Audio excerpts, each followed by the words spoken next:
Hey everyone, this is Eddie Reyes with Jurex Bar Prep, and today I am here with, Neil Cantor. and of course, many of you guys know that Neil is joining the Jurex team for bar tutoring, so we are very happy to Very have him. excited. Today we're going to talk about how to select a bar tutor, but most importantly, we're going to talk about our own stories. Mm. Okay, so hopefully you guys will benefit from this. I guess I can start. So the way that I decided I needed I was gonna say an attorney. Yeah, probably that too. The way I decided I needed a bar tutor was because I didn't pass the exam, right? So I was like, oh my God, what do I do? Right? You kind of find yourself in that zone. Okay, like you tried this, you tried that, it didn't work. So I said, okay, so let me go to Google. That's gonna be the first place. I did a Google search, right? California bar exam tutor, something like that. And then I saw a name popped out. I'm not gonna say who, of course. And I clicked on it, and right, and said, okay, great, and right, they wanted $7,000. And I was like, okay, well, it might be worth it, right?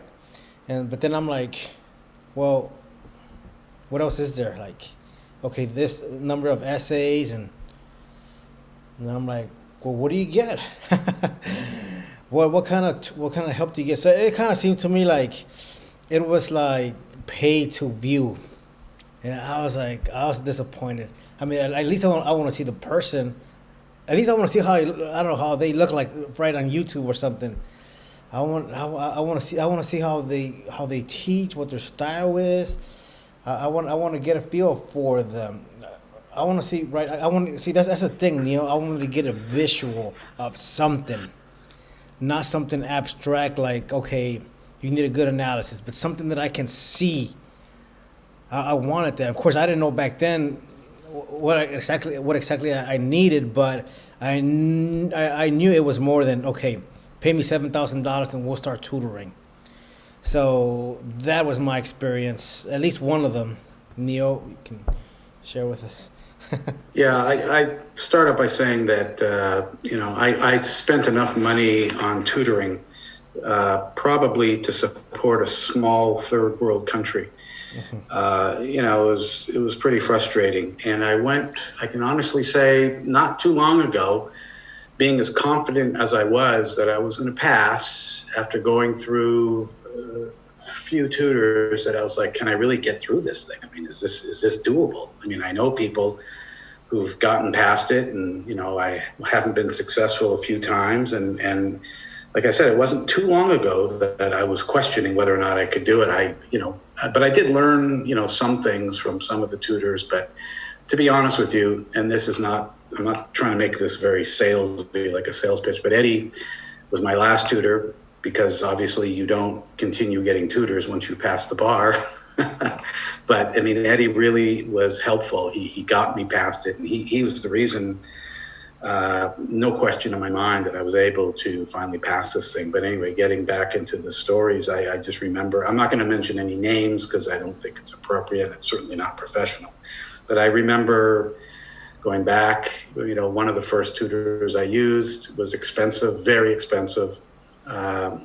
And his whole process was, don't memorize the law, don't worry about the law.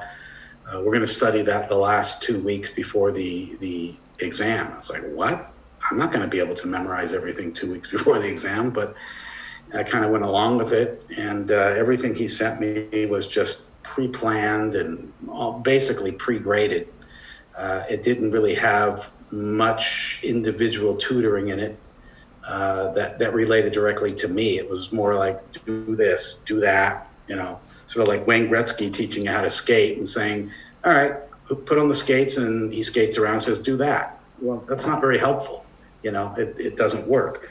I remember, so that was a disaster, that one. I didn't pass, obviously. And then another one, if I can just mention it, I turned in an essay for grading, and it came back, and I remember the tutor saying, I had written like condition subsequent, or I don't recall exactly, and the tutor just said, this is not the right law. it turned out that the right law was condition precedent or precedent, whichever. But she didn't, I shouldn't have said she, but the tutor didn't tell me exactly what was wrong with condition subsequent. So I had to sort of guess and check on my own. I wasn't given or afforded the information that this tutor knew. So it just goes on and on and on and on. I mean, I remember one tutor, real quickly, Eddie, he calls me up 5 minutes before my session and says, I'm in Minnesota or Wisconsin, and I'm really cold, and I'm drinking hot chocolate right now. It's wintertime. I got my little socks and, I got my socks on my feeties, so can we cancel today's session? Like, and I paid this person a ton of money. So I could go on, but that just gives you an idea. Right. Yeah, I mean, I got to the point where I couldn't select a bar tutor. So what I did after that, right after that initial search inquiry, I asked a friend who passed the exam, and she's like, "Hey, I work with this guy," and I'm like, "Great, I'll check him out." And interestingly enough, she didn't pass when she took him. She passed the second time, but I was like, "Where else can I go?" I mean, back then I couldn't do search on YouTube. I couldn't find anything, and so I took the bar tutor. I took his course, and I would get it was more like, submit an essay by this time, and then I'll reply, which he would reply, but then the comments were like, you need a better analysis. Oh, I know I do. That's why I'm hiring you, right? I mean, I wouldn't say that now. I look back and I'm like, well, right now I'm thinking you should have, that should have gone like an extra step. So how do I fix it? What's the problem? What was my problem? What was the deficiency? And then I would see statements like, okay, you got to do a closer reading. I'm already reading it really, really close. Right, that's not. It's right. That's what I mean by abstract.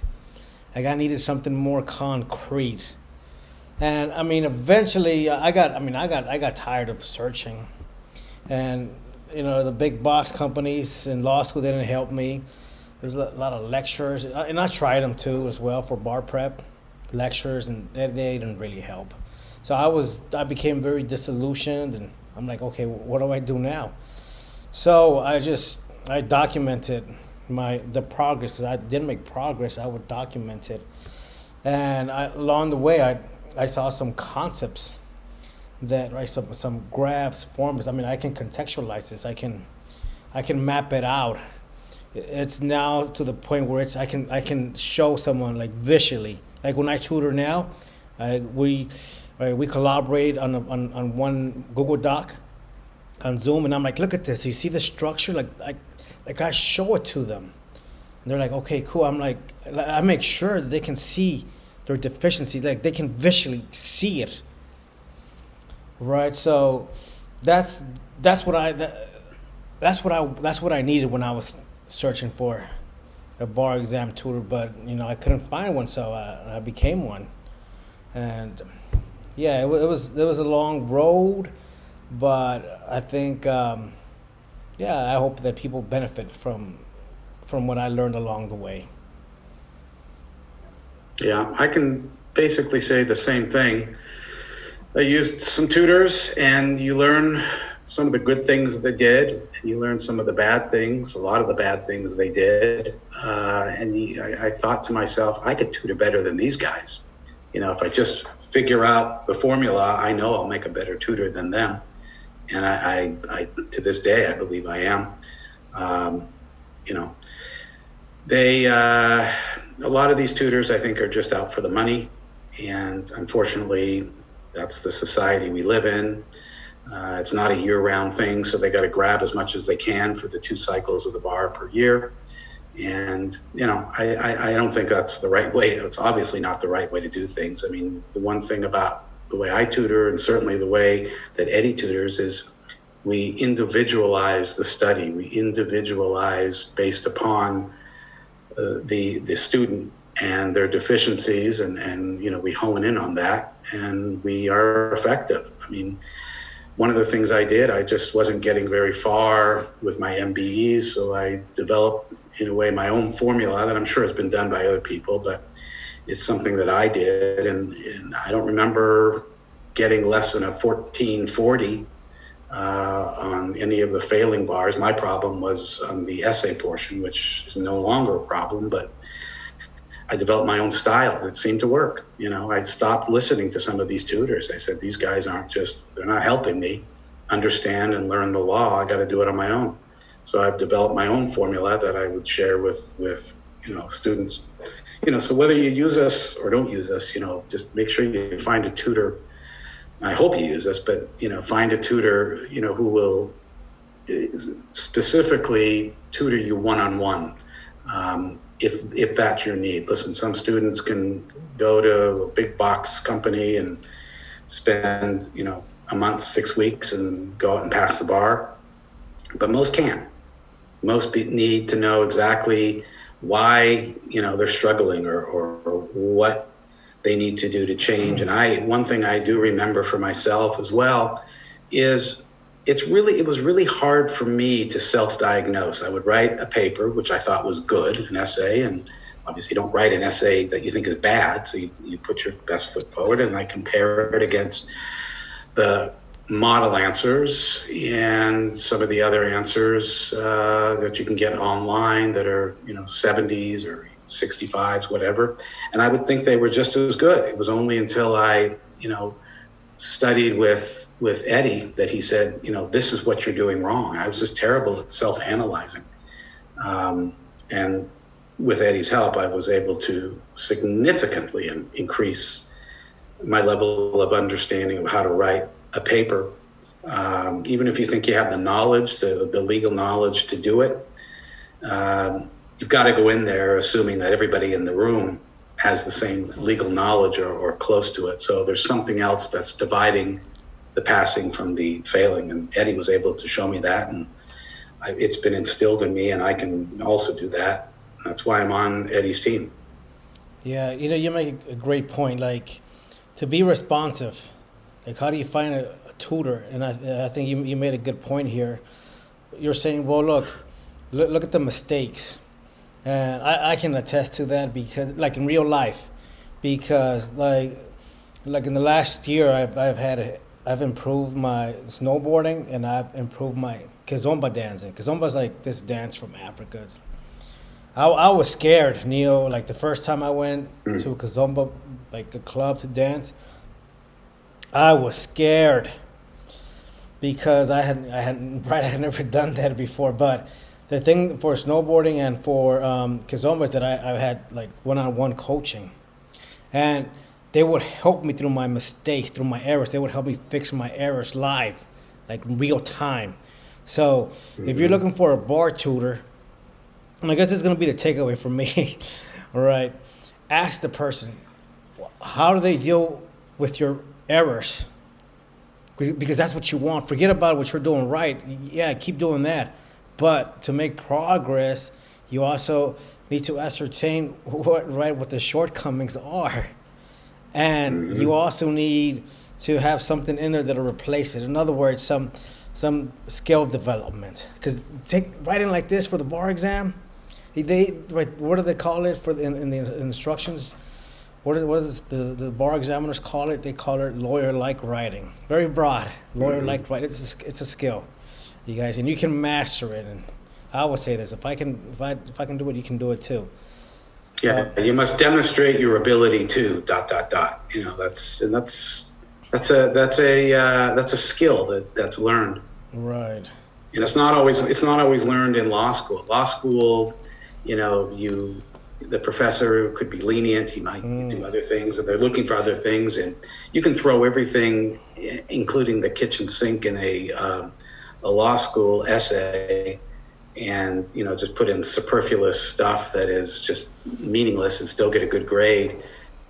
doing that on the bar and not being able to recognize the key issues or which issues should not be included because they're minor or they're not part of the fact pattern. That's killers. That's a killer on the bar. You got to know. You got to be able to detect it.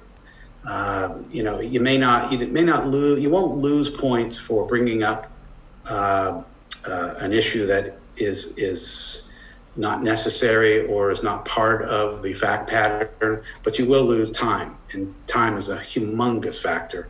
And you got to be able to hit those issues and hit them hard, and move on. Wasting time on issues that don't belong, it will kill you.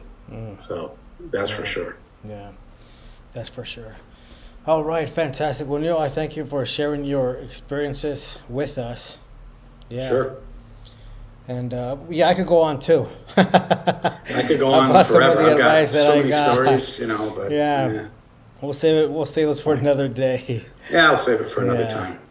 Exactly. Okay, everyone. So if any of you guys have suggestions on topics you want us to discuss, just send us a message, leave a comment. So thank you so much for joining us. We wish you all the best. Until soon. Thank you, Eddie. Thank you, guys.